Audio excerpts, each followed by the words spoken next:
Pipila ka higayon ko ng ginalabay-labayan, bahandi ni ining natawhan kong lalawigan, usa ka maanindot nga laaganan, nga sa mga huhungihong ko lamang nadunggan.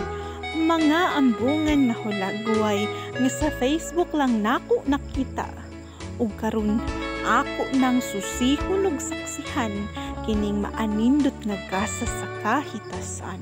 Sulod sa 24 anyos nako nga pagkalumulupyo dinhi sa Bohol, tahakon tadol, kinuyugan sa akong hinigugma, saksihan ta ang garbo sa atong probinsya.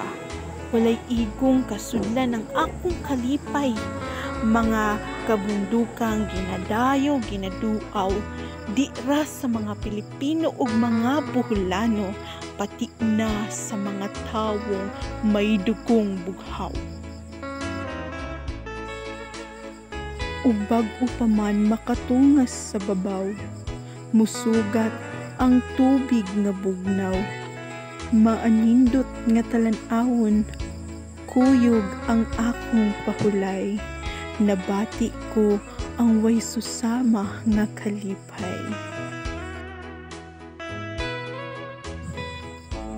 Ug karon ako nang sugdan sa pagtikang sa 240 ka mga ang-ang, ug diha nasugat na nako ang uban pang mga turista, nagikan na ning saksi aron makita ang kagwapa sa Chocolate Hills nga makita lang sa atong probinsya.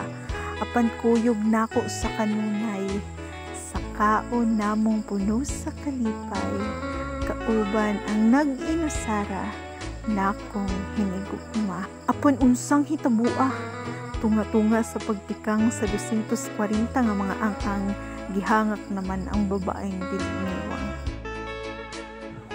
Ug pagtunga sa pinakababaw, musugat ang huyuhoy sa hanging mabugnaw, ug susama sa walay puol kong gugma ni ining dapita, ang anindot nga pitik sa kasing-kasing nga among gipurma, kauban ang nag-inusara kung tratong hinigugma.